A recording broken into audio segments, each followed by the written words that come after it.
Damn les poches, j'espère que vous allez bien. C'est bien, on se retrouve pour Elimination Chamber. La review là, du pré-show, Elimination Chamber, vous savez bien. Ouais, voilà. Donc je vous laisse un clin de trop, puis c'est parti. Hein.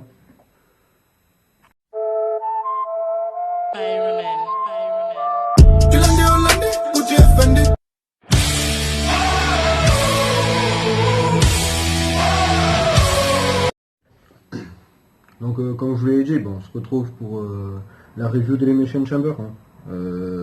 2020, tu connais tout ça. Donc voilà.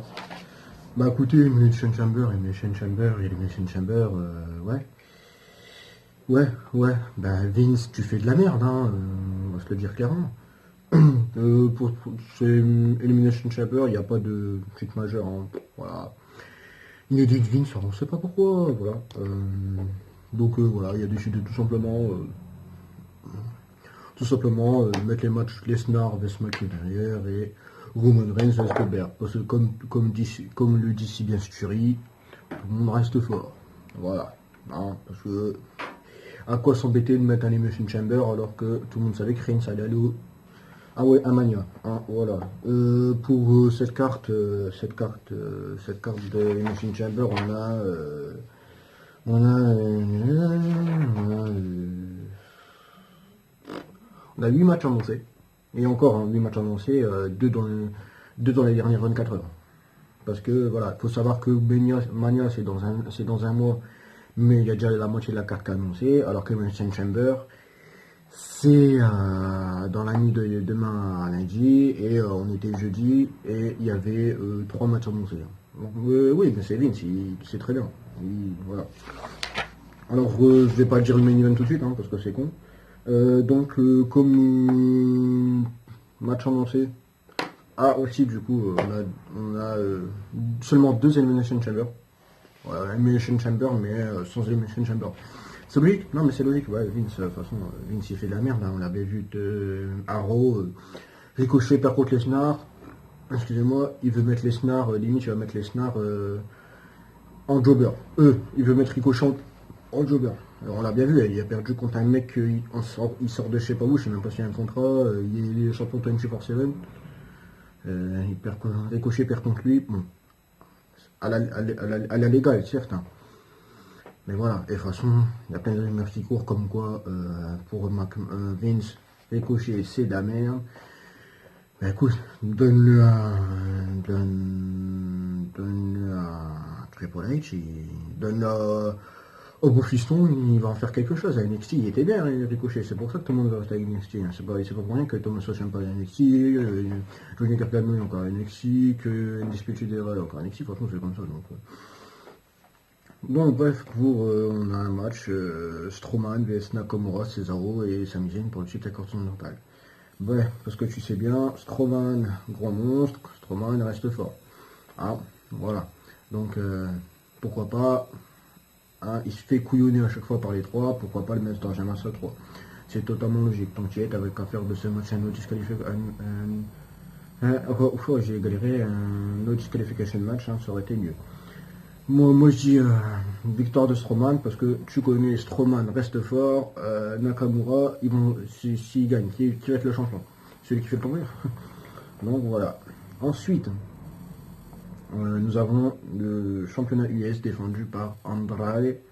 Je sais pas s'il a accompagné une Vega, j'en sais rien. Contre Humberto Carrillo. Ouais, ben je pense que c'est la dernière chance pour Humberto Carrillo, hein, parce que vas-y gamin, parce que sinon tu vas te refaire un mid-quart d'heure comme un mid-quart d'heure ou même un jobber comme Ricochet, et ça va te faire tout drôle. Donc voilà, hein,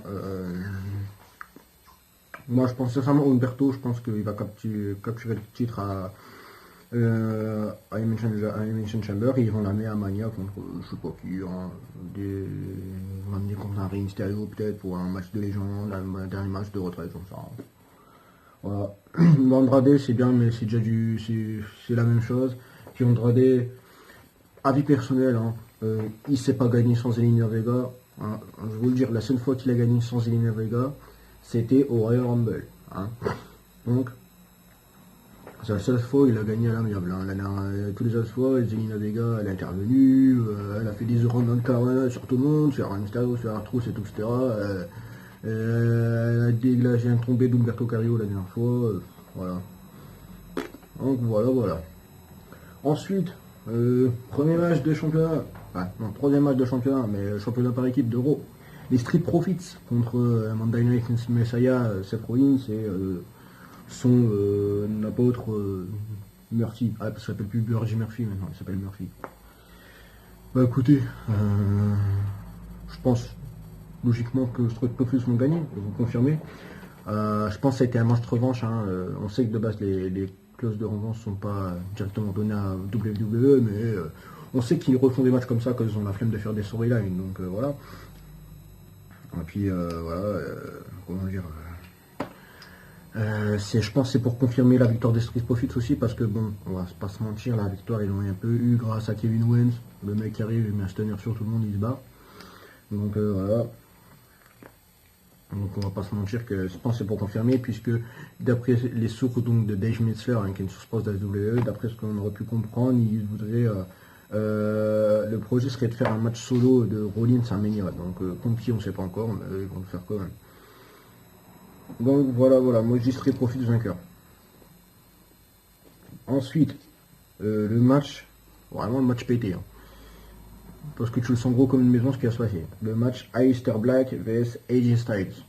Bon, vous l'avez vu comme Moiro cette semaine, Aleister Black s'est fait couillonner. Hein. Il devait affronter AJ Styles, au final il s'est retrouvé à faire un gauntlet match contre le Carl Anderson et Luke Gallows. Et il s'est fait éclater au deuxième match. Hein. Les mecs ils ont mis un Magic Killer.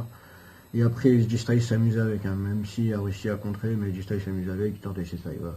Donc je pense que là, AJ Styles n'aura pas d'autre choix que d'assumer ce qu'il fait. Hein. Mais j'ai envie de dire, le Deadman sera dans les paroles. Petit indice. Hein. Je pense qu'on est tous comme ça. Moi je dis intervention de l'Undertaker pour que Black reste fort. Hein. Comme le dit Thury, tout le monde doit rester fort. Pour qu'Aleister Black reste fort, parce que tu connais les aussi, c'est sûr qu'ils vont intervenir. Donc l'Undertaker intervient. Rivalité, match à WrestleMania 36. Undertaker vs AJ Styles, pourquoi pas Undertaker vs AJ Styles. Ou, pourquoi pas, Undertaker et Aleister Black pour le passement de pouvoir hein, contre DOC. Ça peut être un bon match. Voilà. On passe aux Elimination Chamber match. Le premier, c'est les SmackDown Tag Team Champions. Hein, donc c'est un match à 6, enfin, je sais pas combien d'ailleurs. Donc entre The Miz et Morrison, les champions, contre The Heavy Machinery, contre The Uso, contre la Outhouse Party versus Ziggler et Robert Roode. Alors il y a plein de challengers, hein. Si par exemple on prend Heavy Machinery, les Uso, c'est des gros potentiels. Je dis pas que Ziggler et Roode ils sont pas potentiels et les Outhouse Party non plus, mais la Outhouse Party on les voit jamais et quand on les voit c'est pour des matchs de championnat, donc voilà. Et encore. Ils sont baisés dès le premier truc. Donc, mais je pense que vu que Morrison et The Miz ont gagné les championnats il n'y a pas si longtemps que ça la semaine dernière à Super Showdown, je pense que ce serait pas idiot de les emmener à Mania. Hein. Si t'es pas con Vince, t'es pas con. Donc voilà, voilà. Dernier match les amis, l'Elimination Chamber féminin, donc pour Raw, et ouais donc il n'y a pas de match féminin pour SmackDown, voilà, Vince on sait pas pourquoi, s'en bat les couilles. Donc challenge numéro 1 contre challenger numéro 1, la gagnante et challenger numéro 1 au titre de Becky Lynch. Mais il y a un truc qui est pas logique là-dedans, faudrait nous dire. Donc Roman Reigns. Le Big Dog, hein, mettez un sur le gros chien au passage. Il gagne contre Baron Corbin. Le lendemain à SmackDown, il y a un match de championnat contre Goldberg. Et Shayna Baszler, elle vient, elle mord tout le monde.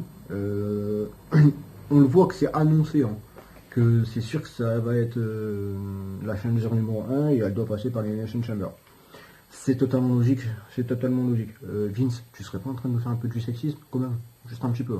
Un petit peu. Dites-moi dans les commentaires si vous pensez que c'est du sexisme ou pas. Donc voilà, mais d'après ce qu'on a vu à Raw, après Vince McMahon, bah, c'est-à-dire, n'a pas été content du match de Shayna Baszler. Et on a eu une source proche et des photos, même on a vu Ronda Rousey dans les bureaux de la WWE jeudi. Alors beaucoup de rumeurs ont circulé comme quoi Ronda Rousey allait remplacer Shayna Baszler ou Ronda Rousey sera dans le segment de Raw après Elimination Chamber et en fait ça sera un Triple Threat match et etc. Écoutez, je sais pas, mais moi pour moi Shayna Baszler contre Becky Lynch c'est vraiment un dream match quoi. Enfin c'est un match de rêve. Qui peut rêver mieux de Lynch contre Baszler? De Man contre si je puis dire, la deuxième plus dure à cuire au monde, quoi, après Ronda Rousey. Enfin, j'ai envie de te dire, tu prends Shayna Baszler, c'est Ronda Rousey, avec plus de violence, mais c'est Ronda Rousey. Pour ceux qui suivent NXT, vous avez vu NXT, et la meuf, elle a déglingué tout le monde pendant 2 ans, donc même plus. Donc, il faut savoir aussi que si je fais une comparaison entre Shayna Baszler et Ronda Rousey, pour ceux qui ne savent pas, c'est parce que Shayna Baszler et Ronda Rousey ont un passé commun à l'UFC. Hein, donc voilà. Franchement, je vais vous dire les participants. Et bon, voilà, on a Asuka. Sérieusement, qui va gagner Asuka? La meuf, ça fait 2 ans qu'elle se tape Becky Lynch au Rumble, elle se fait buter à chaque fois. Et là, elle est championne par équipe, mais je la vois jamais défendre son titre. Hein, voilà, tout le monde reste fort, les titres par équipe, on s'en bat les couilles. Natalia, la retraitée. Ouais, parce que elle, ça fait 10 mois qu'elle n'a pas fait de match, mais on en fout dans un match comme ça. Hein, c'est logique. Ruby Riott, qui a fait son retour il n'y a pas longtemps pour attaquer Liv Morgan. Hein. Au passage, Liv Morgan et... Ah, bah, ils nous ont réuni le Royal Squad, hein. Liv Morgan, Ruby Riott et Sarah Logan. Perso, qui va gagner Sarah Logan, la meuf a mis 3 secondes 30 dans un ring. Donc voilà. Liv Morgan, elle ressort juste du segment avec Rousseff et bon, elle est pas si mal utilisée de ça depuis son retour, mais ça va encore, hein. Elle a fait quelques matchs. Ruby Riott, qui... Alors, je pense que ça, c'est la meuf la plus ouf. Elle revient, elle attaque Liv Morgan, elle a un match de championnat. Elle a une opportunité pour un match de championnat. Et bien sûr, Shayna Baszler. Mais, enfin voilà, j'ai envie de dire, voilà, je l'ai dit quoi. Asuka, c'est bidon. Natalia, bon, limite, elle est déjà Hall of Fame. Ruby Riott, elle vient revenir. Et franchement, c'est pas un match de rêve. Et c'est pas un match type que je vais à Mania. Liv Morgan, elle tient pas 5 minutes dans un ring. Et elle est à peu près du même niveau que Lana. Et Sarah Logan, alors Sarah Logan, ça va pas être une bonne opportuniste, ça peut être une bonne opportunité, mais malheureusement elle est sous-utilisée, donc voilà. Donc voilà les amis, c'était la review, la preview, le pronostic d'Elimination Chamber. Comme d'hab, hein, si vous avez kiffé, n'hésitez pas à liker, abonner, vous commenter, t'as compris, tout le monde reste fort. Terme, c'était Toto Insport et on se retrouve pour une prochaine vidéo.